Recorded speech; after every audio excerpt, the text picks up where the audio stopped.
दोस्तों, क्या आप जानते हैं कि आपकी जिंदगी बदलने के लिए सिर्फ 12 छोटे लक्षण काफी हैं?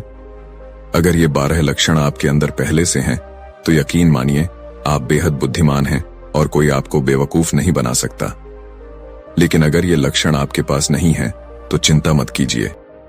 इस वीडियो को अंत तक देखें और जानें कि कैसे आप भी इन्हें अपनाकर एक बुद्धिमान व्यक्ति बन सकते हैं।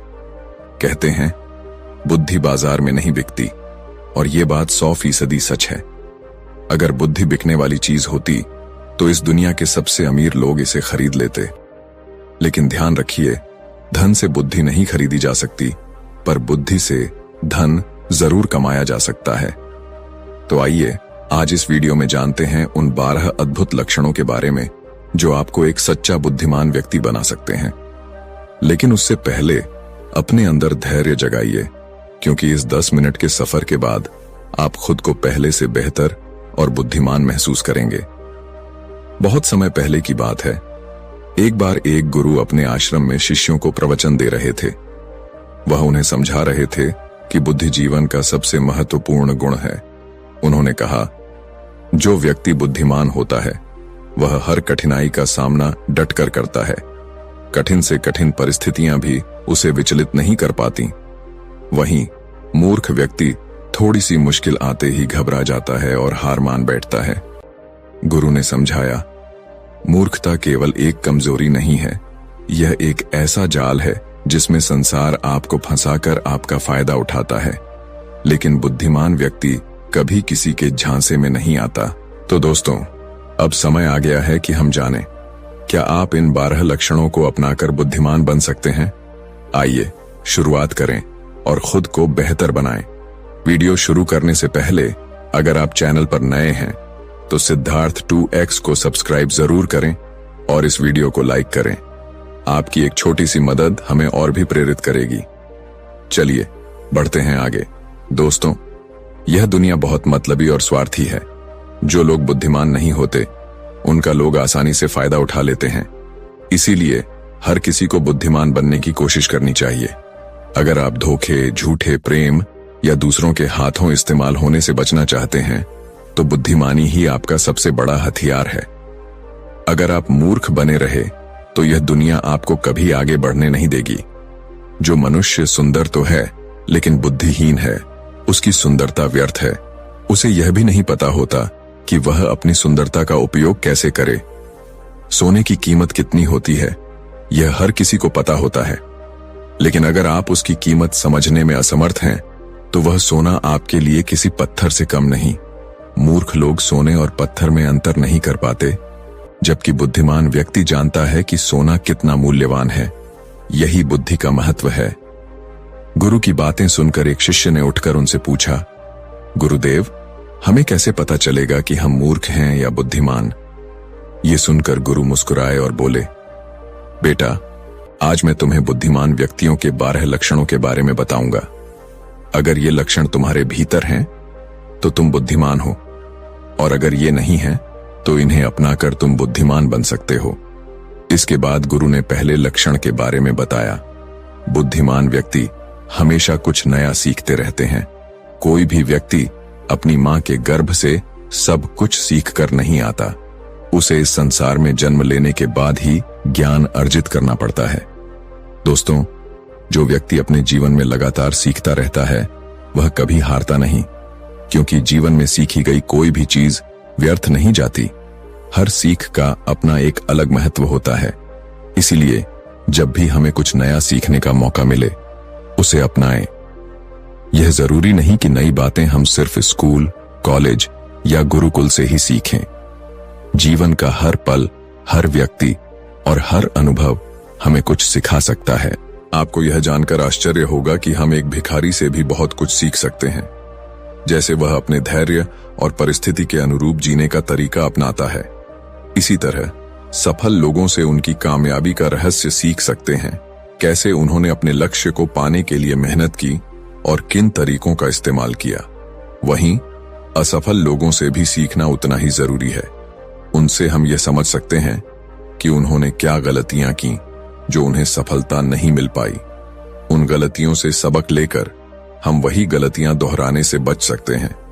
गुरु ने समझाया, हमारा जीवन इतना लंबा नहीं है कि हम खुद हर गलती करके उनसे सीखें। इसीलिए दूसरों की गलतियों से सीखना एक बुद्धिमान व्यक्ति की निशानी है। इसके बाद गुरु ने दूसरा लक्षण बताया। बुद्धिमान व्यक्ति समय का सही उपयोग करना जानते हैं। जिसने समय को साध लिया, जिसने अपने जीवन को समय के अनुसार ढाल लिया, उसने अपने जीवन में विजय प्राप्त कर ली।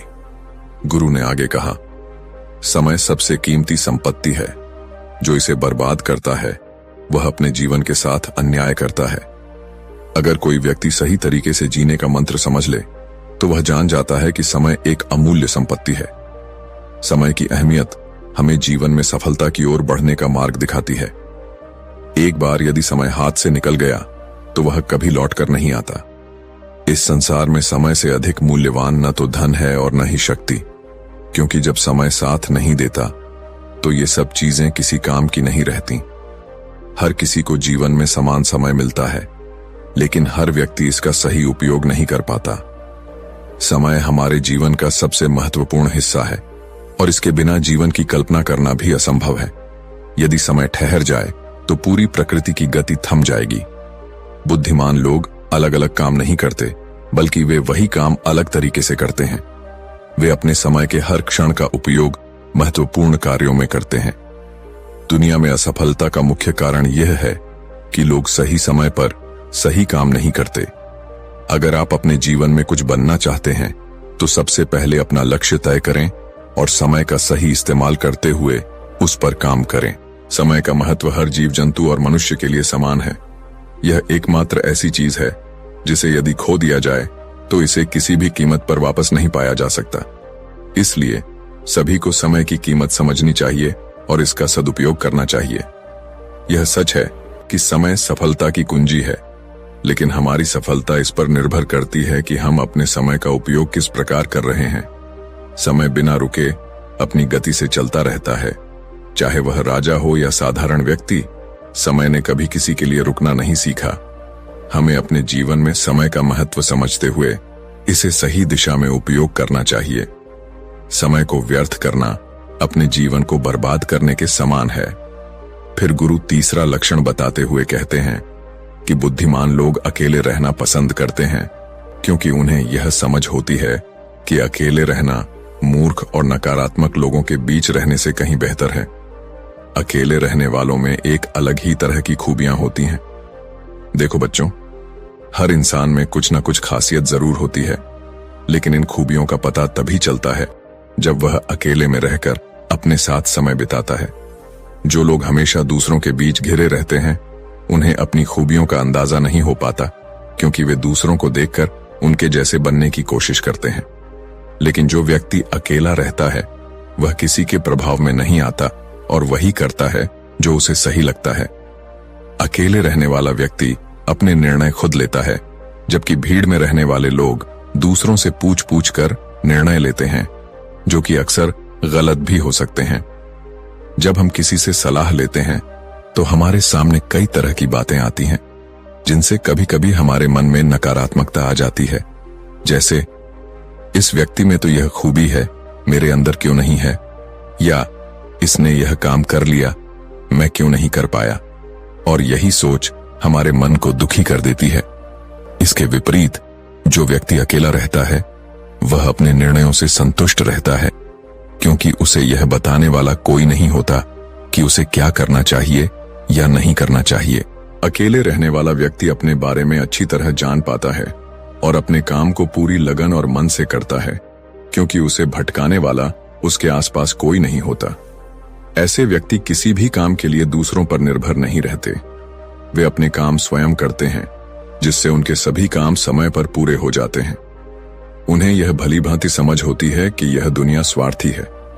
अगर आप किसी से मदद मांगते हैं तो वह व्यक्ति उस मदद को हर समय गिनाता रहेगा। इसलिए बुद्धिमान व्यक्ति किसी का एहसान लेने से बचते हैं। फिर गुरु चौथा लक्षण बताते हुए कहते हैं कि बुद्धिमान लोग हमेशा कम बोलते हैं। कम बोलने का मतलब यह नहीं है कि आप बिल्कुल न बोलें। इसका अर्थ यह है कि केवल उतना ही बोला जाए जितना जरूरी हो। बुद्धिमान व्यक्ति अधिक सुनते हैं और कम बोलते हैं। वे हमेशा अपनी बातों को सोच समझकर और संतुलित तरीके से रखते हैं।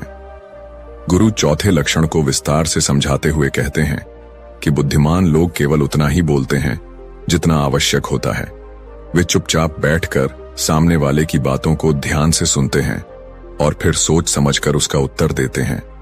जब हम किसी भी बात को ध्यान से सुनते हैं तो उससे हमें काफी कुछ नया सीखने को मिलता है। इसके विपरीत मूर्ख लोग बिना सोचे समझे लगातार बोलते रहते हैं। वे दूसरों की बातों को सुनने के बजाय अपनी ही बातें सुनाने में ज्यादा विश्वास रखते हैं। इसका परिणाम यह होता है कि उन्हें सामने वाले से कुछ भी नया जानने या समझने का अवसर नहीं मिल पाता। कम बोलने वाला व्यक्ति कभी भी बहस में नहीं उलझता। अगर उसे किसी बात पर बहस की स्थिति लगती है तो वह वहां से चुपचाप निकल जाता है। वहीं मूर्ख व्यक्ति बहस को बढ़ाता रहता है और अक्सर बहस में ऐसा कुछ बोल जाता है जो उसे नहीं बोलना चाहिए था। यही बातें बाद में उसके लिए मुसीबत का कारण बन जाती हैं। बुद्धिमान लोग अपनी बात को कम शब्दों में पूरी करते हैं। उनका यही गुण दूसरों को उनकी बात ध्यान से सुनने के लिए प्रेरित करता है। वहीं मूर्ख व्यक्ति एक ही बात को बार बार दोहराता है, जिससे लोग उसकी बातों में रुचि नहीं लेते और उसे अनसुना कर देते हैं। गुरु बताते हैं कि शब्द एक शक्तिशाली हथियार हैं, जिनसे हम लोगों का दिल जीत सकते हैं। शब्दों का सही तरीके से उपयोग करने की कला बुद्धिमान व्यक्तियों में होती है। इसके बाद गुरु पांचवा लक्षण समझाते हैं। वह कहते हैं कि बुद्धिमान लोग अपने मन की बात, अपनी कमजोरियां या अपने परिवार की बातें किसी से साझा नहीं करते। वे जानते हैं कि आज जो हमारा मित्र है वह कल हमारा शत्रु भी बन सकता है, इसलिए वे अपनी निजी बातें गुप्त रखते हैं। इसके विपरीत मूर्ख लोग अपने मन की बात, अपने घर परिवार की गोपनीय बातें और यहां तक कि अपनी कमजोरियां भी दूसरों को बता देते हैं, चाहे वह उनके मित्र हों, पड़ोसी हों या रिश्तेदार। जब बुरा समय आता है और वे धोखे का शिकार हो जाते हैं तो वे दूसरों को दोष देते रहते हैं, जबकि असल में उन्होंने खुद ही दूसरों को मौका दिया होता है। गुरु छठे लक्षण की व्याख्या करते हुए बताते हैं कि बुद्धिमान व्यक्ति कभी भी अपनी कमजोरियों को दूसरों के सामने प्रकट नहीं करते हैं। वे जानते हैं कि यह संसार स्वार्थ से भरा हुआ है। लोग दूसरों की कमजोरियों का फायदा उठाने में देर नहीं लगाते। यहाँ बहुत कम लोग ऐसे होते हैं जो किसी की कमजोरी या मजबूरी को जानकर उसका लाभ नहीं उठाते। बुद्धिमान व्यक्ति इसीलिए अपनी कमजोरियों को छिपाकर रखते हैं ताकि कोई उनका गलत उपयोग न कर सके। वहीं मूर्ख लोग अपनी बातें, कमजोरियां और निजी समस्याएं दूसरों को बता देते हैं और फिर धोखे का शिकार हो जाते हैं। इसके बाद गुरु छठा लक्षण बताते हैं। वह कहते हैं कि बुद्धिमान व्यक्ति अपने जीवन में एक ही लक्ष्य निर्धारित करते हैं और निरंतर उसी पर काम करते रहते हैं। वहीं मूर्ख लोग एक ही समय में कई लक्ष्य बना लेते हैं जो उनके लिए मुश्किलें खड़ी करता है। गुरु समझाते हैं कि जिस प्रकार हम एक साथ कई वस्त्र नहीं पहन सकते, उसी प्रकार हम एक समय में कई कार्य नहीं कर सकते। बुद्धिमान व्यक्ति इस बात को भली भांति समझते हैं और एक समय में एक ही कार्य पर अपना पूरा ध्यान केंद्रित करते हैं। वे अपनी ऊर्जा और समय को विभिन्न कार्यों में व्यर्थ नहीं करते। यही कारण है कि वे अपने लक्ष्य को जल्दी प्राप्त कर लेते हैं। दूसरी ओर मूर्ख लोग कई लक्ष्य बना लेते हैं और हर लक्ष्य को पूरा करने के लिए अपने समय को विभाजित कर देते हैं। इसका परिणाम यह होता है कि उनका कोई भी कार्य पूरा नहीं हो पाता। जब हम कई कामों में खुद को बांट लेते हैं तो हमारा ध्यान बंट जाता है और हर काम अधूरा रह जाता है। गुरु कहते हैं कि एक लक्ष्य पर ध्यान केंद्रित करने से हमारा समय और ऊर्जा पूरी तरह उसी कार्य में लगती है। इस तरह हम अपने कार्य को पूर्ण करने में सफल होते हैं। इसके बाद गुरु सातवां लक्षण समझाते हैं। वह कहते हैं कि बुद्धिमान व्यक्ति अपनी तुलना कभी किसी और से नहीं करते। जो लोग अपनी तुलना दूसरों से करते हैं वे हमेशा दुखी रहते हैं। इस संसार में सभी लोग अलग अलग हैं। हर व्यक्ति में अलग अलग प्रकार की प्रतिभाएं और क्षमताएं होती हैं। गुरु समझाते हैं कि एक आम का पेड़ सभी प्रकार के फल नहीं दे सकता। उसी प्रकार एक मनुष्य में सभी प्रकार के गुण मौजूद नहीं हो सकते। हर व्यक्ति अपनी अलग विशेषताओं और गुणों के अनुसार ही सफल होता है। लेकिन मूर्ख लोग अपनी तुलना दूसरों से करते रहते हैं। वे सोचते हैं, उसके पास इतना बड़ा घर है, मेरे पास क्यों नहीं है, या वह इतना सफल क्यों है और मैं क्यों नहीं। ऐसी सोच के कारण वे हमेशा दुखी रहते हैं। गुरु 7वें लक्षण की व्याख्या करते हुए कहते हैं कि जो लोग अपनी तुलना दूसरों से करते रहते हैं वे हमेशा दुख और निराशा का सामना करते हैं। वह सोचते हैं, उसने यह कर लिया, मैं क्यों नहीं कर पा रहा। उसने व्यापार में इतनी सफलता हासिल कर ली, लेकिन जब मैं व्यापार करता हूं तो मुझे हमेशा नुकसान ही होता है। ऐसी नकारात्मक सोच न केवल व्यक्ति की ऊर्जा खत्म कर देती है, बल्कि उसकी सफलता की संभावनाओं को भी समाप्त कर देती है। अपनी तुलना दूसरों से करने वाला व्यक्ति अपने भीतर की प्रतिभाओं को कभी नहीं पहचान पाता। वह यह नहीं समझ पाता कि हर व्यक्ति में अलग अलग गुण और क्षमताएं होती हैं। वहीं बुद्धिमान व्यक्ति अपनी तुलना किसी से नहीं करता।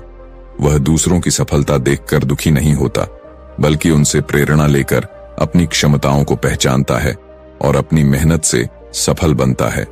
इसके बाद गुरु 8वें लक्षण की व्याख्या करते हैं। वह बताते हैं कि बुद्धिमान व्यक्ति कभी भी दूसरों पर निर्भर नहीं रहते। वह अपने हर काम को स्वयं पूरा करते हैं और किसी दूसरे से उम्मीद नहीं रखते। उनके इस स्वभाव के कारण उनका हर काम समय पर पूरा होता है और वे तनाव मुक्त रहते हैं। दूसरी ओर मूर्ख व्यक्ति अपने कामों को दूसरों के भरोसे छोड़ देते हैं। वे यह सोचते हैं कि यह काम मेरा मित्र, पड़ोसी या कोई रिश्तेदार पूरा कर देगा। जब वह व्यक्ति उनका काम समय पर पूरा नहीं करता तो यह उनके लिए चिंता और असफलता का कारण बन जाता है। गुरु समझाते हैं कि इस संसार में हर व्यक्ति अपने कामों में व्यस्त रहता है। यदि आप दूसरों पर निर्भर रहेंगे तो आपके काम अधूरे रह जाएंगे, लेकिन यदि आप खुद पर विश्वास रखेंगे तो हर काम समय पर पूरा होगा। बुद्धिमान लोग कभी किसी का एहसान नहीं लेते और न ही दूसरों से उम्मीद रखते हैं।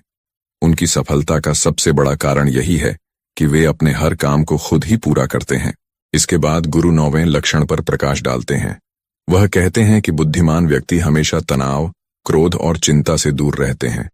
क्रोध मनुष्य का सबसे बड़ा शत्रु है। क्रोध में लिया गया हर निर्णय गलत होता है और उसके परिणाम स्वरूप मनुष्य को पछताना पड़ता है।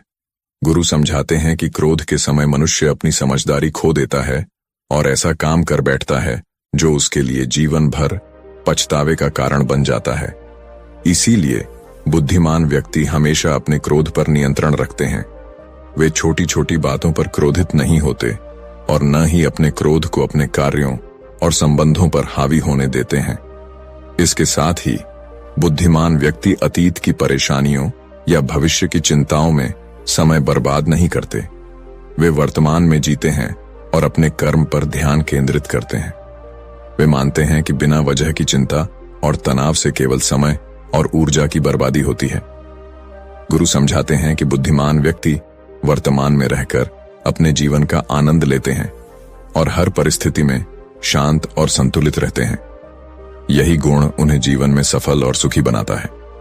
गुरु 10वें लक्षण पर प्रकाश डालते हुए कहते हैं कि चिंता करने से किसी समस्या का समाधान नहीं होता।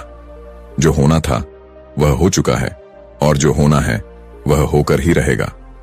इस संसार का नियम है कि हर समस्या का समाधान केवल सही सोच और प्रयास से ही संभव है। जो मनुष्य छोटी छोटी बातों पर चिंता करता है और तनाव में आ जाता है, उसका जीवन कठिन और परेशानियों से भरा रहता है।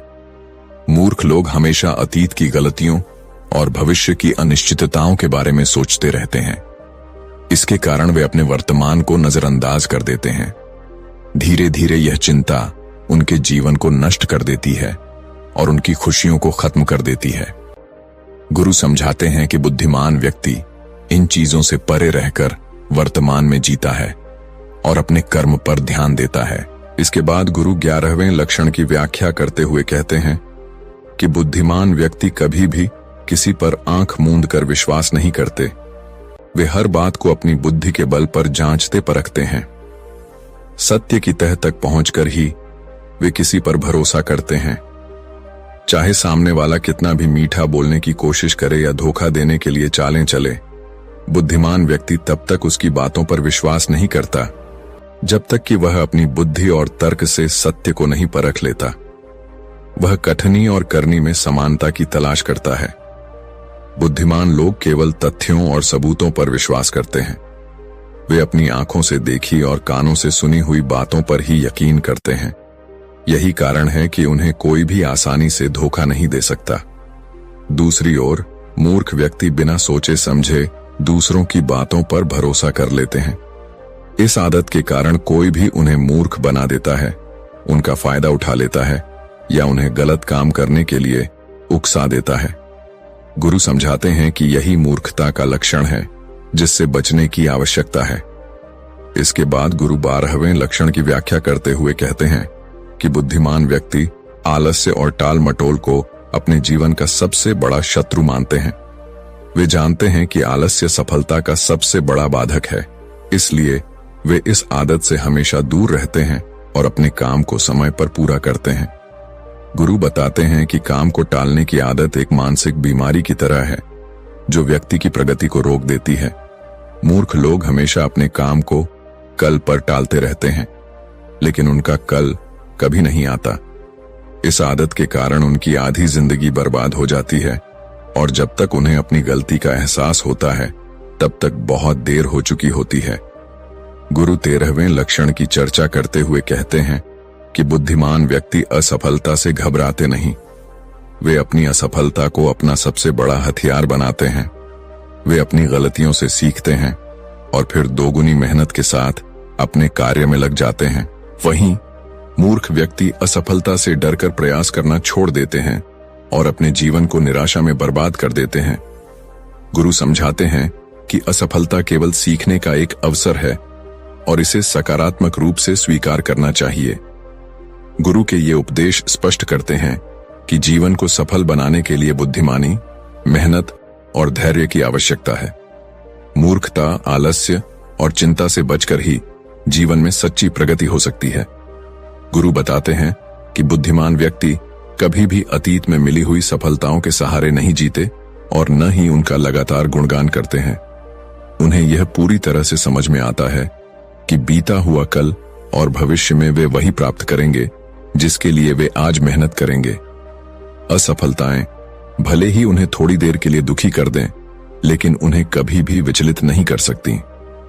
बुद्धिमान व्यक्ति यह समझते हैं कि सफलता केवल एक उपलब्धि नहीं होती, बल्कि सफलता से पहले मिलने वाली सीख होती है जो उन्हें अपनी गलतियों और कमियों के बारे में बताती है।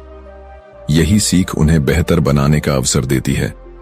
बुद्धिमान लोग असफलताओं को एक अनुभव के रूप में स्वीकार करते हैं और उसी से सीखकर वे भविष्य में और भी बेहतर तरीके से तैयार होते हैं। मूर्ख लोग इसके विपरीत अपनी असफलताओं से घबराकर हार मान लेते हैं और उसी पल में काम को छोड़ देते हैं, जिससे वे कभी सफलता तक नहीं पहुंच पाते। यही कारण है कि असफलता एक सिखाने का अवसर है जो बुद्धिमान व्यक्ति समझते हैं और उसका सदुपयोग करते हैं। अब गुरु हमें एक और कहानी सुनाते हैं। एक समय की बात है, एक राजा ने अपने मंत्री से पूछा, मंत्री जी, आपको क्या लगता है, क्या मैं इस नगर का सबसे बुद्धिमान व्यक्ति हूं? मंत्री, जो कि राजा के प्रति निष्ठावान था, थोड़ा चकराया और उत्तर दिया, राजा साहब, आप नगर के राजा हैं, लेकिन इसका मतलब यह नहीं कि आप सबसे बुद्धिमान व्यक्ति हैं। राजा ने यह सुनकर थोड़ी असहमति जताई, लेकिन उसने गुस्सा नहीं किया। राजा को यह अच्छी तरह से पता था कि बुद्धिमान व्यक्ति कभी गुस्से में नहीं आता। उसने फिर मंत्री से पूछा, तो फिर मंत्री जी, आप मुझे बताइए कि बुद्धिमान आदमी कौन होता है? मंत्री ने उत्तर दिया, राजा साहब, मैं खुद तो बुद्धिमान नहीं हूं, लेकिन इस नगर में बहुत सारे बुद्धिमान लोग होंगे, बस हमें उन्हें ढूंढने की आवश्यकता है। राजा ने कहा, ठीक है, इसमें ढूंढने की क्या बात है, हम यहाँ के राजा हैं। आप नगर में ढिंढोरा पिटवा दीजिए कि जो बुद्धिमान व्यक्ति हो वह हमारे राज्य में आ जाए, उसे राजा साहब बुला रहे हैं। मंत्री ने उत्तर दिया, राजा साहब, बुद्धिमान व्यक्ति कभी भी अपने आप को बुद्धिमान नहीं कहता। अगर हम ढिंढोरा पिटवाएंगे तो हमारे महल में मूर्खों का आना निश्चित है, क्योंकि मूर्ख लोग ही खुद को बुद्धिमान कहने की कोशिश करते हैं। वे अपने आप को साबित करने के लिए अनाप शनाप बातें करेंगे, इसलिए हमें कोई और रास्ता ढूंढना होगा। रात भर सोचने के बाद मंत्री के मन में एक विचार आया। गुरु बताते हैं कि मंत्री जी ने बहुत सोचने के बाद राजा से कहा, राजा साहब, मेरे पास एक बहुत ही अच्छे उपाय है। अगर हम इस उपाय को अपनाते हैं तो बहुत जल्दी ही बुद्धिमान व्यक्ति हमारे पास आ जाएगा और हम उसे पहचान लेंगे। राजा ने उत्सुकता से पूछा, ठीक है, बताइए, वह तरीका क्या है? मंत्री ने कहा, हम पूरे नगर में एक ढिंढोरा पिटवा देते हैं कि जो कोई भी व्यक्ति हमारे राजा को ऐसी नई बात बताएगा जो उन्होंने कभी न सुनी हो, तो हम उसे 2000 मोहरे देंगे। राजा सुनकर थोड़ा हैरान हुआ और बोला, मंत्री जी, आप क्या चाहते हैं? हम कंगाल हो जाएंगे। ऐसे तो बहुत सारी बातें हैं जो हमने नहीं सुनी है। अगर कोई व्यक्ति आकर हमें वह बातें बताएगा तो हमें 1000 मोहरे देनी होंगी, और भला वह व्यक्ति बुद्धिमान कैसे हो सकता है? मंत्री जी मुस्कुराते हुए बोले, राजा साहब, चिंता न करें, इसका भी एक उपाय है। यदि कोई नई बात बताएगा तो हम कह देंगे कि हमने पहले ही यह बात सुनी है। ऐसे में हमें 2000 मोहरे नहीं देनी होंगी, लेकिन जो व्यक्ति वास्तव में बुद्धिमान होगा वह हमारे सामने कोई नई बात नहीं बताएगा, बल्कि वह ऐसा तरीका अपनाएगा कि हमें मोहरे देने के अलावा कोई और रास्ता नहीं बचेगा। राजा ने मंत्री की योजना को समझते हुए पूरे राज्य में ढिंढोरा पिटवाने का आदेश दिया। जल्द ही बहुत सारे लोग राजा के पास आए और उन्होंने नई नई बातें बताईं। हर एक को सुनकर राजा यही कहता, यह बात तो मैंने पहले ही सुनी है। दूसरे राज्यों से भी लोग आए और 1000 मोहरे की लालच में उन्होंने कुछ बहुत ही अजीब बातें बताईं। कुछ लोग बहुत पुरानी बातें बताते तो कुछ लोग ऐसी बातें बताते जो दूर दराज से आती, लेकिन राजा हर बार यही कहता, यह बात तो मैंने पिछले साल ही सुनी है। दिन बीतते गए और एक दिन एक साधु राजा के दरबार में आया। वह राजा से बोला, राजा साहब, क्या आप मुझे कोई नई बात बताएंगे? राजा ने मुस्कुराते हुए जवाब दिया, हाँ, अगर आप कोई नई बात बताते हैं तो हम आपको मोहरे देंगे। साधु ने राजा से कहा, राजा साहब, मुझे यह बात अपने दादाजी से सुनने का अवसर मिला था। वे हमेशा कहते थे कि हमारे परदादा के पास बहुत अधिक संपत्ति थी, लेकिन आपके परदादा, जो पृथ्वी सिंह थे, वे यहां के राजा थे। एक बार ऐसा हुआ था जो शायद आपको नहीं पता होगा। उस समय हमारे नगर में भीषण अकाल पड़ा था, जिससे लोगों को बहुत नुकसान हुआ था और राजकोष में भी भारी कमी हो गई थी। आपके परदादा ने मेरे परदादा से 4000 सोने की मोहरें उधार ली थीं। मेरे परदादा हमेशा कहते थे कि अगर पृथ्वी सिंह जी मेरे पिताजी को वह 4000 मोहरें लौटा देते तो हमारा परिवार कभी भी गरीब नहीं होता। साधु ने आगे कहा, अब देखिए राजा साहब, मेरे परदादा ने आपके परदादा की मदद की थी, इसीलिए हमारे परिवार की आर्थिक स्थिति खराब हो गई। फिर मेरे दादाजी भी गरीब रहे, मेरे पिताजी भी गरीबी से जूझते रहे और अंत में मैं भी एक गरीब परिवार में जन्मा। यही कारण था कि मैं साधु बन गया। मुझे यह मालूम था कि यदि मैं आपके पास आऊंगा तो आप वह मोहरे वापस नहीं देंगे, क्योंकि आपने तो कभी इस घटना के बारे में सुना ही नहीं। लेकिन आपने यह कहा था कि जो कोई मुझे नई बात बताएगा उसे 2000 मोहरे मिलेंगी। तो मैंने सोचा मैं आपको यह कहानी सुनाऊं ताकि आपको इतनी पुरानी बात का पता चले। राजा इस बात को सुनकर हैरान रह गया, लेकिन मंत्री जी तुरंत समझ गए कि यह साधु इस नगर का सबसे बुद्धिमान व्यक्ति है। अब राजा के लिए एक मुश्किल स्थिति पैदा हो गई थी। यदि राजा यह कह देता कि यह बात मैंने नहीं सुनी, तो राजा को शर्त के अनुसार 2000 मोहरे उस साधु को देनी पड़ती, और अगर राजा यह कह देता कि यह बात मैंने पहले से सुनी थी, तो फिर उसे 4000 मोहरे लौटानी पड़ती। राजा ने सोचा और मन ही मन मुस्कुराया कि इस बुद्धिमान साधु ने उन्हें किस तरह अपनी बात से फंसा लिया है। राजा ने उसके बाद उस साधु के चरणों में गिरकर कहा, साधु बाबा, हम तो यह देखना चाहते थे कि हमारे राज्य में सबसे बुद्धिमान आदमी कौन है। मेरे और मंत्री जी के बीच एक शर्त थी कि अगर हमारे राज्य में कोई मुझसे ज्यादा बुद्धिमान होगा तो हम उसे पकड़ लेंगे, और देखिए हम आपको पकड़ चुके हैं। साधु ने इसे सुनकर समझ लिया कि राजा ने यह सब केवल खेल खेल में किया था। वह बोले, राजा साहब, मैं तो सिर्फ इस होड़ को खत्म करना चाहता था। जब मुझे पता चला कि आप मोहरे बांट रहे हैं तो पूरे नगर में एक अजीब सी भागदौड़ मच गई। लोग अपना काम छोड़कर इस काम में लग गए। अब सोचिए, अगर वे अपने काम को छोड़कर सिर्फ इस काम में लगे रहे तो हमारे राज्य का क्या हाल होगा। मैं तो बस यही चाहता था कि यह होड़ खत्म हो जाए, इसीलिए मैंने यह तरीका अपनाया। राजा ने फिर पूछा, साधु बाबा, लेकिन एक बुद्धिमान आदमी का होना कैसा होता है? कौन से गुण होते हैं जो उसे बुद्धिमान बनाते हैं? साधु ने मुस्कुराते हुए जवाब दिया, राजा साहब, वैसे तो बुद्धिमान आदमी को पहचानना कठिन होता है, क्योंकि बुद्धिमान और मूर्ख व्यक्ति अक्सर एक जैसे दिखते हैं, लेकिन उनके बीच बड़ा अंतर होता है। आज मैं आपको कुछ गुण बताता हूं जिससे आप यह पहचान सकते हैं कि कौन बुद्धिमान है, और अगर आप में ये गुण हैं तो आप भी बुद्धिमान हैं। यदि नहीं है तो इन्हें पहचान कर आप बुद्धिमान बन सकते हैं। साधु बाबा ने अपनी बात जारी रखते हुए कहा, बुद्धिमान आदमी का पहला गुण है कि वह हर काम को समय के अनुसार करता है। वह फालतू समय को भी सदुपयोग में लेता है और सबसे महत्वपूर्ण कामों को पहले करता है। बुद्धिमान लोग हमेशा समय को धन से अधिक महत्व देते हैं, क्योंकि वे इस बात को अच्छे से समझते हैं कि इस दुनिया में समय ही वह चीज है जिसे हम बढ़ा नहीं सकते। इसलिए वे अपने कामों की सूची बनाते हैं और उन्हें समय पर पूरा करने की कोशिश करते हैं। दूसरा गुण है कि बुद्धिमान व्यक्ति आलसी नहीं होता। वह अपने कामों को टालता नहीं है, क्योंकि वह जानता है कि काम को टालने की आदत इंसान को कभी आगे नहीं बढ़ने देती। आलस्य ही वह सबसे बड़ा शत्रु है जिसे बुद्धिमान लोग कभी अपनी आदतों का हिस्सा नहीं बनने देते। तीसरा गुण यह है कि बुद्धिमान आदमी को किसी से कोई शिकायत नहीं होती। वह समझता है कि इंसान गलतियों का पुतला है और इसीलिए माफ करना सबसे बड़ा गुण है। अगर किसी से गलती हो जाती है तो वह उस पर गुस्सा नहीं करता, बल्कि उसे समझाता है। वह हमेशा माफ करके जीवन में आगे बढ़ता है। साधु बाबा ने अपनी बातें जारी रखते हुए कहा, बुद्धिमान आदमी को यह भी पता होता है कि इंसान से गलतियां होती रहती हैं, लेकिन वह अपनी गलतियों से ही सीखता है। यदि वह कोई गलती कर भी लेता है तो उसे यह पता होता है कि वह गलती एक ही बार करेगा और कभी उसे दोहराएगा नहीं। कहते हैं कि एक बार इंसान गलती करता है, लेकिन यदि वही गलती वह बार बार करता है तो वह मूर्ख कहलाता है, क्योंकि वही गलती उसे भविष्य में नहीं करनी चाहिए।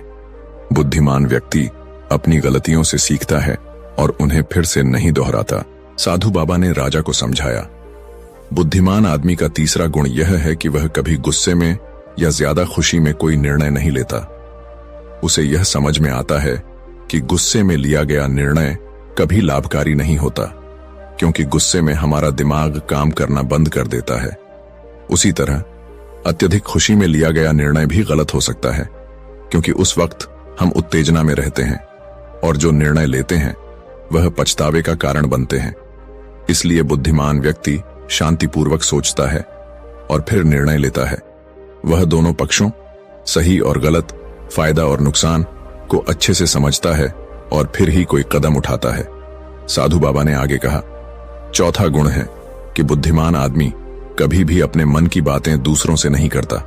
वह जानता है कि आज का मित्र कभी शत्रु बन सकता है और इसीलिए वह अपनी निजी बातें, अपनी कमजोरियां और अपनी ताकतें किसी को नहीं बताता।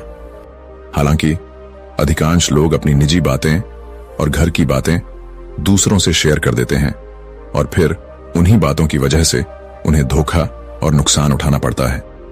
यह केवल इसलिए होता है क्योंकि वह अपनी भावनाओं और निजी जानकारी को किसी के साथ साझा कर बैठते हैं।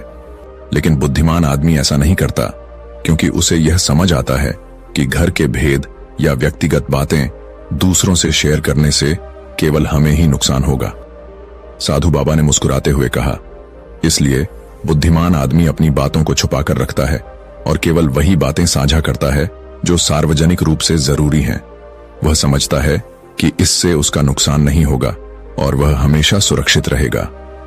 अब पांचवां गुण जो बुद्धिमान आदमी के अंदर होता है वह होता है, साधु बाबा ने आगे कहा, पांचवां गुण यह है कि बुद्धिमान आदमी सभी से बातचीत करता है, क्योंकि उसे हर किसी के अनुभव से सीखने की आवश्यकता होती है।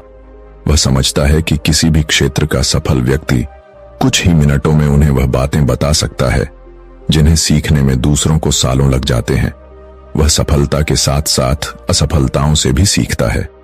क्योंकि जीवन में अगर हम सीखने की कोशिश करते हैं तो हमारी उम्र छोटी पड़ जाती है। जैसे चाणक्य ने भी कहा है, हमें दूसरे लोगों से सीखना चाहिए, उनकी सफलताओं से और उनकी असफलताओं से भी।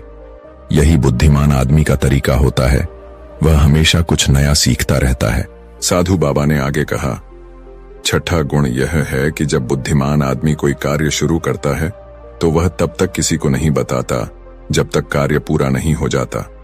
लेकिन जो बुद्धिहीन लोग होते हैं वह कार्य शुरू करने से पहले ही ढंडोरा पीटने लगते हैं। उन्हें लगता है कि इससे उनकी वाहवाही होगी, और यही उनकी सबसे बड़ी कमी होती है। यदि हम किसी कार्य को शुरू करने से पहले ही उसकी घोषणाएं करने लगते हैं तो बाद में अगर वह कार्य सफल नहीं होता तो हम समाज में असफल माने जाते हैं। और अगर हम अपना कार्य बिना किसी को बताए शुरू करते हैं तो जब कार्य पूरा हो जाता है तब लोग खुद ही हमारी सफलता को पहचानते हैं। वे कहते हैं, देखो यह आदमी कितना शांत है, बिना किसी अहंकार के इतनी बड़ी सफलता हासिल करने के बाद भी उसने कभी किसी से कुछ नहीं कहा। यही लोग हमें समाज में सम्मान और प्रतिष्ठा देते हैं। साधु बाबा ने मुस्कुराते हुए कहा, सातवां गुण यह है कि बुद्धिमान आदमी कभी अपने आप को बुद्धिमान नहीं मानता। वह हमेशा शिष्य बनकर रहता है और गुरु बनने का अभिमान नहीं करता। क्योंकि जब आदमी खुद को गुरु मान लेता है तो वह अपनी सीखने की प्रक्रिया को रोक देता है। वह सोचता है कि अब उसे और कुछ सीखने की जरूरत नहीं है, और यहीं पर वह अपनी प्रगति को रोक देता है। एक बुद्धिमान आदमी हमेशा शिष्य के रूप में रहता है, क्योंकि उसे यह एहसास होता है कि जीवन में हमेशा कुछ नया सीखने की संभावना होती है। साधु बाबा ने राजा से कहा, यदि कोई व्यक्ति खुद को बुद्धिमान मानने लगे तो उसकी सीखने की क्षमता समाप्त हो जाती है। वह दूसरों को सिखाने में तो माहिर हो सकता है, लेकिन खुद कभी कुछ नया नहीं सीख पाता। लेकिन बुद्धिमान व्यक्ति कभी भी खुद को सीखने से रोकता नहीं है। वह जीवन भर कुछ न कुछ नया सीखता रहता है, क्योंकि उसे यह एहसास होता है कि दुनिया में किसी भी चीज को सीखने के लिए हमें हमेशा छोटे बने रहना चाहिए। अहंकार से भरकर, खुद को बड़ा मानकर हम कुछ भी सीखने में सक्षम नहीं होते। साधु महात्मा ने मुस्कुराते हुए कहा, राजा साहब, आपने एक बहुत अच्छा तरीका अपनाया है बुद्धिमान व्यक्ति को पहचानने का।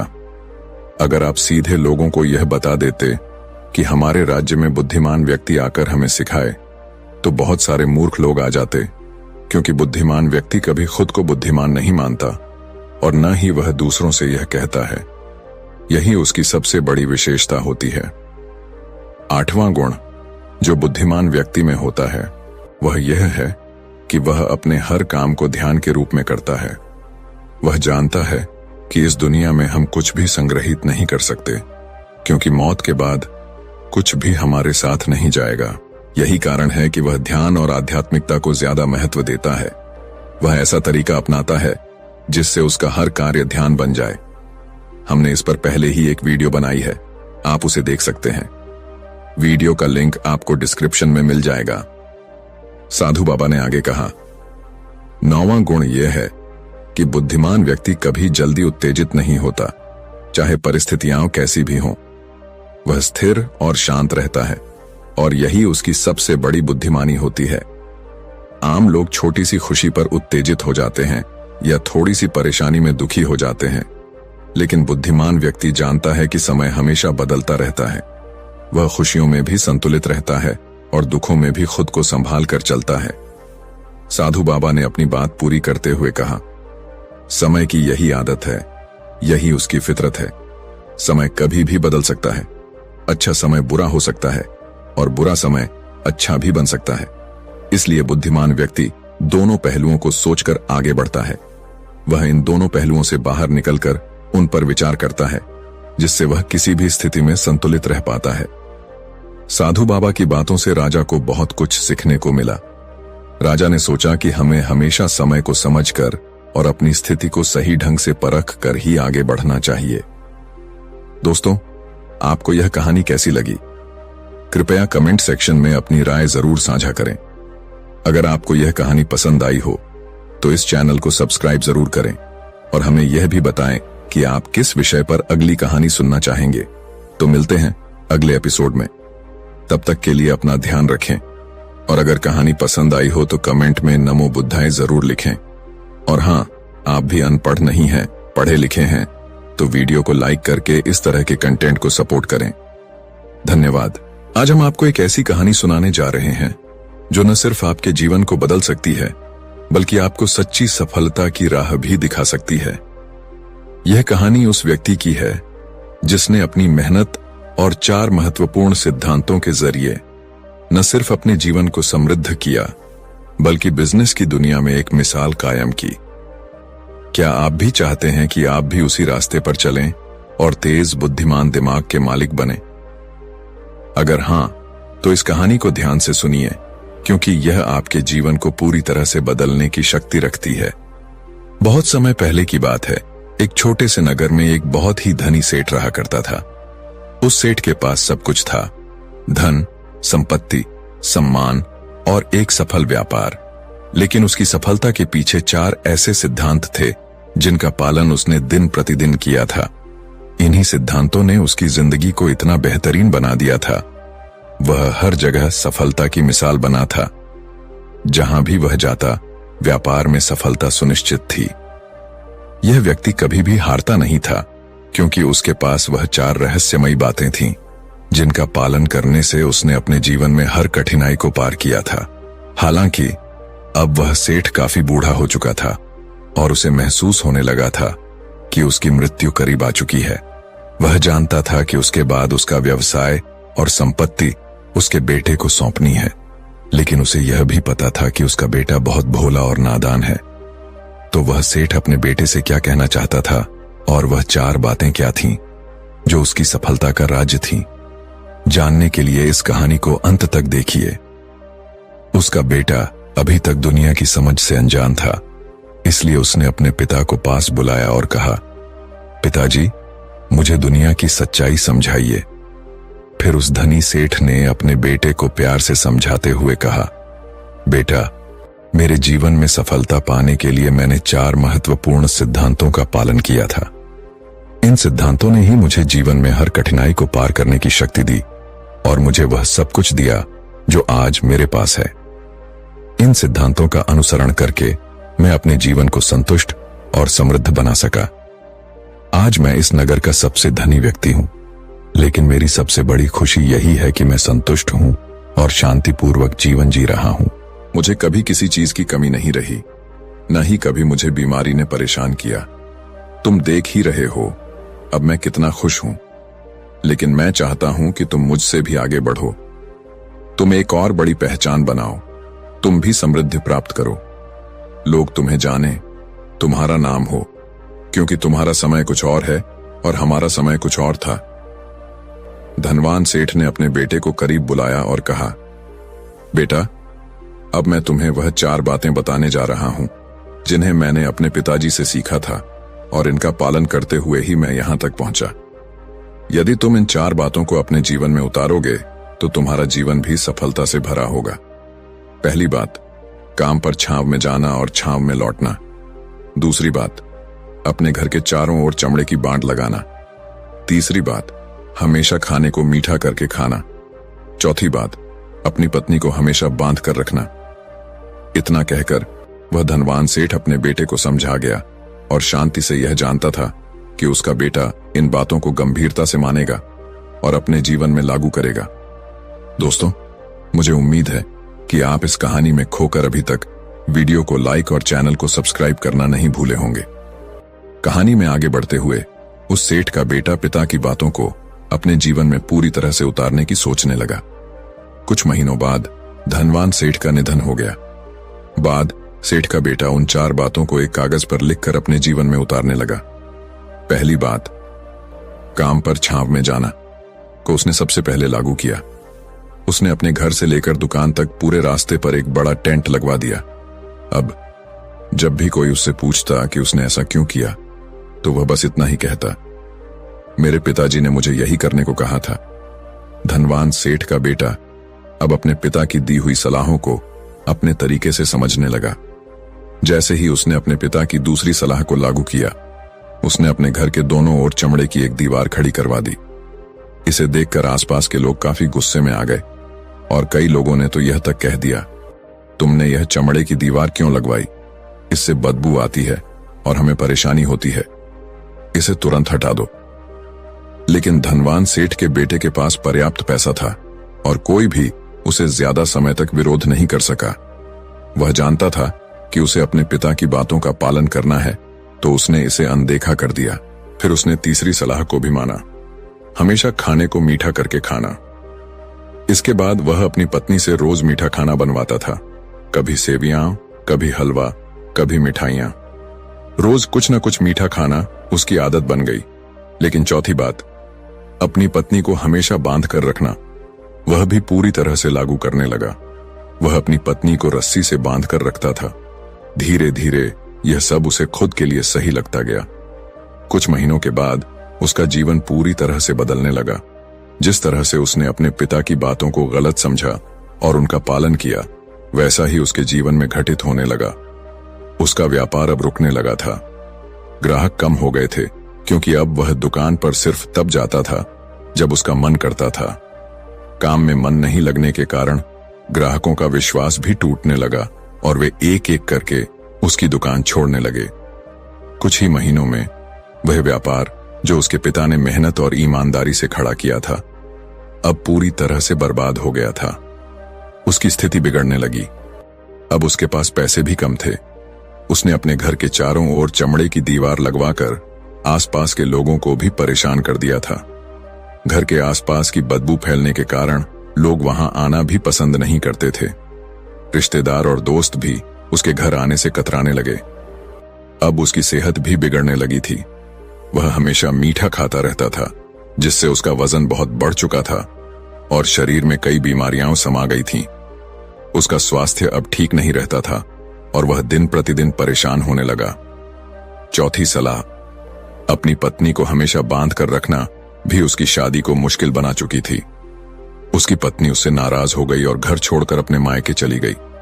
वह अपनी पत्नी को मनाने की बहुत कोशिशें करता रहा, लेकिन उसकी पत्नी उसे छोड़कर नहीं आई। अंत में वह सेठ का बेटा पूरी तरह से असफल हो चुका था। ना तो उसके पास व्यापार था, ना पैसे, ना पत्नी और ना ही रिश्तेदार जो उसके पास कभी पैसों के लिए आते थे। उसकी स्थिति इतनी खराब हो चुकी थी कि अब उसका स्वास्थ्य भी खराब हो गया था। वह अब समझ नहीं पा रहा था कि उसकी जिंदगी में यह सब क्यों हो रहा है। सेठ का बेटा अब अपनी बर्बादी के बारे में सोचता और बहुत परेशान था। वह मन ही मन अपने पिता को कोसता, पिताजी, आपने मेरा पूरा जीवन बर्बाद कर दिया। आपकी उन 4 बातों ने आज मुझसे सब कुछ छीन लिया है। ना व्यापार, ना धन, ना रिश्तेदार, ना पत्नी, और यहां तक कि मेरी सेहत भी खराब हो गई। अगर मैंने आपकी उन 4 बातों को नहीं माना होता तो आज मैं एक सुखी जीवन जी रहा होता। आपके द्वारा दी गई इन बातों का पालन करके मुझे क्या मिला? मैंने एक आदर्श बेटे की तरह आपकी सारी बातें मानी, उन पर विश्वास किया, लेकिन आज मुझे महसूस हो रहा है कि मैं मूर्ख था जो मैंने बिना समझे आपकी बातों को अपना लिया। ये सोचते हुए वह बेतहाशा रोने लगा। इसी दौरान उसे पता चला कि पास के नगर में एक साधु महाराज आए हुए हैं जो हर किसी की समस्या का हल बताते हैं। यह सुनकर वह एक बार उन साधु से मिलकर अपनी समस्याओं का समाधान जानने की उम्मीद के साथ उनके पास पहुंचा। वहां जाकर उसने सीधे साधु के चरणों में गिरकर जोर जोर से रोते हुए कहा, हे गुरुदेव, अब आप ही मुझे बचा सकते हैं। मेरे पिताजी ने तो मेरा जीवन बर्बाद कर दिया।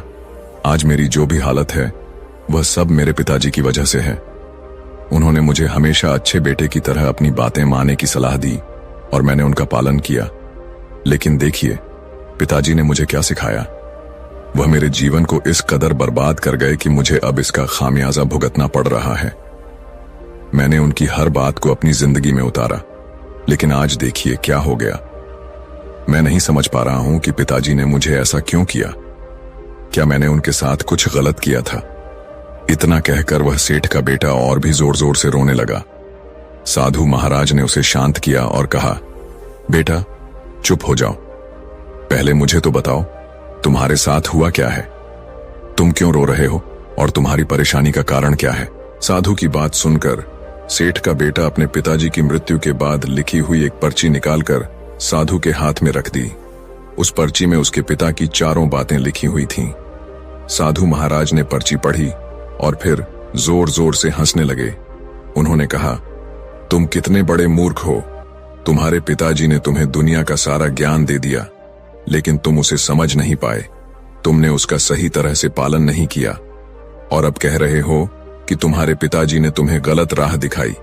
तुमने उनके शब्दों का गलत अर्थ निकाला और उन्हें गलत तरीके से अपनाया।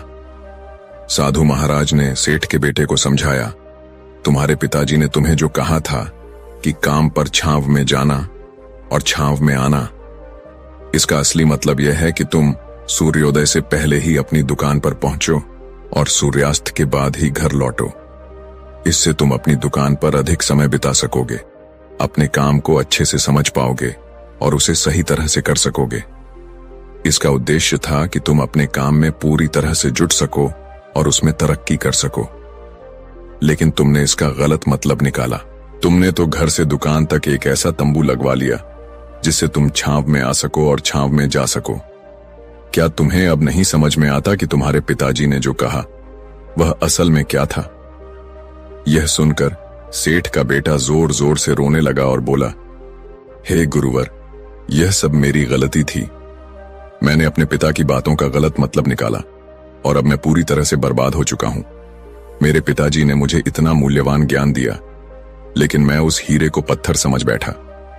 वह फिर से गुरुवर से कहता है, हे गुरुवर, कृपया मुझे बताइए कि दूसरी बात का क्या अर्थ था। साधु महाराज मुस्कुराते हुए कहते हैं, तुम्हारे पिताजी ने तुम्हें जो कहा था चमड़े की बांध करवाना, इसका मतलब यह था कि तुम्हें अपने व्यापार को इस तरह से संजीदगी से करना चाहिए कि वह मजबूत बने, जैसे चमड़े की बांध को मजबूती से सीना।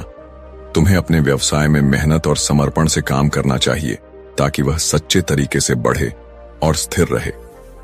लेकिन तुमने इस बात को भी गलत समझ लिया। तुमने केवल दिखावा किया और असल में अपने काम में गहरी सोच और प्रयास की कमी रही।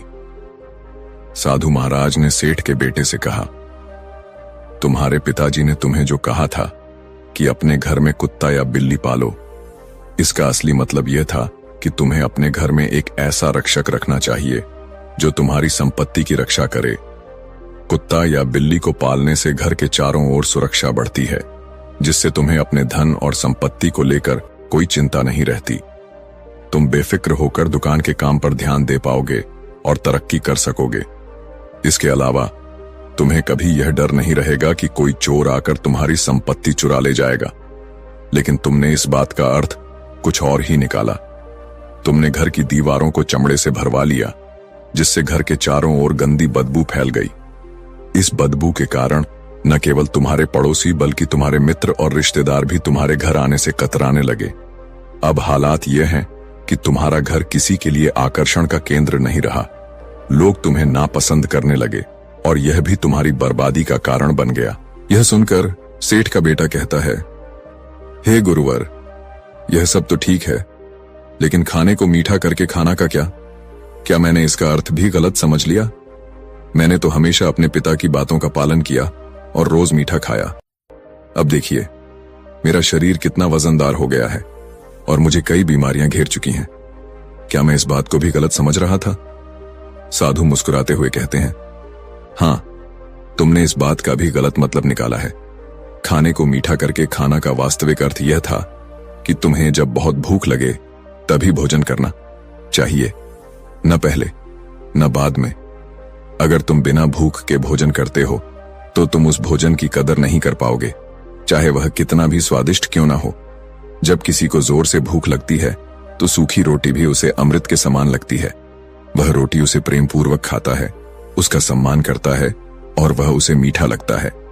लेकिन जब कोई व्यक्ति बिना भूख के खाना खाता है तो वह उसी भोजन को न केवल नापसंद करता है बल्कि वह उसके स्वास्थ्य के लिए हानिकारक भी हो सकता है। साधु महाराज ने आगे कहा, इसीलिए तुम्हारे पिताजी ने यह कहा था कि खाने को मीठा करके खाना, ताकि तुम अपने भोजन की कदर कर सको और तुम्हारा स्वास्थ्य भी अच्छा रहे। जब तुम भूख के समय भोजन करते हो तो वह तुम्हारे शरीर को बल और ऊर्जा देता है और यही तुम्हारे पिताजी का उद्देश्य था। साधु महाराज ने सेठ के बेटे से कहा, तुमने अपने पिता की बातों का एक और गलत मतलब निकाला था। तुम हर रोज मीठा खाने लगे, जिससे तुम्हारा वजन बढ़ने लगा और तुम्हारे शरीर में अनेक बीमारियां घेरने लगीं।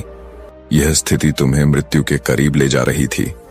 तुम्हें यह समझना होगा कि जब भी तुम्हें तीव्र भूख लगे, तभी भोजन करना तुम्हारे लिए फायदेमंद होगा। जब भूख न हो तो भोजन करना तुम्हारे शरीर के लिए नुकसानदायक हो सकता है। यही तुम्हारी तीसरी गलती थी, जिसने तुम्हारे जीवन को नष्ट कर दिया। सेठ का बेटा फिर कहता है, गुरुजी, चौथी बात जो मेरे पिता ने कही थी वह तो बहुत स्पष्ट थी। अपनी पत्नी को हमेशा बांध कर रखना, क्या इसका भी कोई और मतलब था? साधु मुस्कुराकर कहते हैं, हाँ बेटा, अपनी पत्नी को बांध कर रखना का अर्थ यह नहीं था कि तुम उसे रस्सी से बांधो और उसे अपने पास रखो। इसका मतलब था कि जब भी तुम दोनों के बीच किसी बात को लेकर मतभेद हो तो तुम अपनी पत्नी पर हाथ नहीं उठाओ। जब एक स्त्री का पति उसके साथ रिश्ते में बंधा होता है तो वह उस रिश्ते को पूरी तरह से निभाने का हर संभव प्रयास करती है, और अगर तुम उसे अपने रिश्ते में सच्चे दिल से बांधे रखोगे तो वह कभी भी तुम्हें छोड़कर नहीं जाएगी, भले ही आपके बीच कोई समस्या हो। साधु ने आगे कहा, लेकिन इसका मतलब यह भी नहीं था कि तुम अपनी पत्नी पर अत्याचार करो या उसे मानसिक रूप से प्रताड़ित करो। रिश्ते में बंधना, इसका अर्थ यह था कि तुम दोनों एक दूसरे के साथ सम्मान और प्यार से जुड़कर रखें, ताकि आपके बीच कोई मतभेद आ भी जाए तो रिश्ते में कोई दरार न आए। और यही तुम्हारी गलती थी। तुमने अपनी पत्नी को इस तरह से बांधने के बजाय उसे मानसिक रूप से दूर कर लिया। तुम्हारी इस गलती के कारण वह तुम्हें छोड़कर चली गई। तुमने अपनी पत्नी के साथ जो किया वह माफी के लायक नहीं था, लेकिन फिर भी तुम्हें उससे माफी मांगनी चाहिए, क्योंकि तुमसे गलती हुई है। साधु ने कहा, अब समय आ गया है कि तुम अपनी पत्नी से माफी मांगो और उसे घर वापस लाओ। तुम्हारे पिता ने तुम्हें 4 बातें समझाने का प्रयास किया था, लेकिन तुमने उन सभी का गलत मतलब निकाला। यही कारण था कि तुम पूरी तरह से बर्बाद हो गए, लेकिन तुम अभी भी समय पर हो। यदि तुम इन बातों का सही से पालन करो तो तुम एक बार फिर से वह सब कुछ पा सकते हो जो तुमने खो दिया है। ये सारी बातें जीवन के संकटों का समाधान है। यदि तुम सफल होना चाहते हो तो तुम्हें मेहनत करनी होगी। सूर्य उगने से पहले तुम्हें अपने घर से निकलना होगा और सूर्य ढलने के बाद ही घर वापस लौटना होगा, ताकि कोई तुम्हारी मेहनत से कमाई हुई संपत्ति छीन न सके।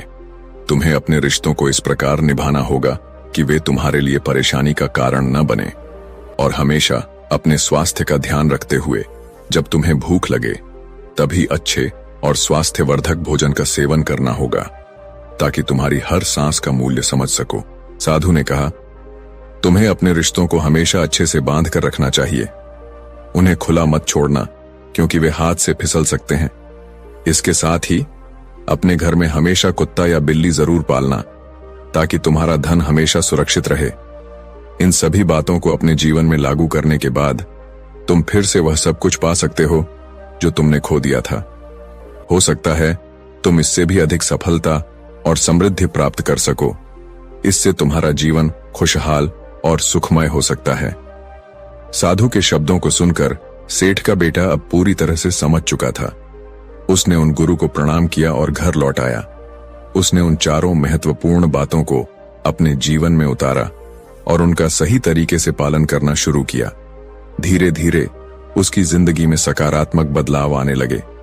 वह फिर से अपने व्यापार को खड़ा करने में सफल रहा और अपनी पत्नी को भी वापस घर लाने में सफल हुआ। कुछ ही समय में उसका जीवन फिर से सुखमय और आनंदमय हो गया था।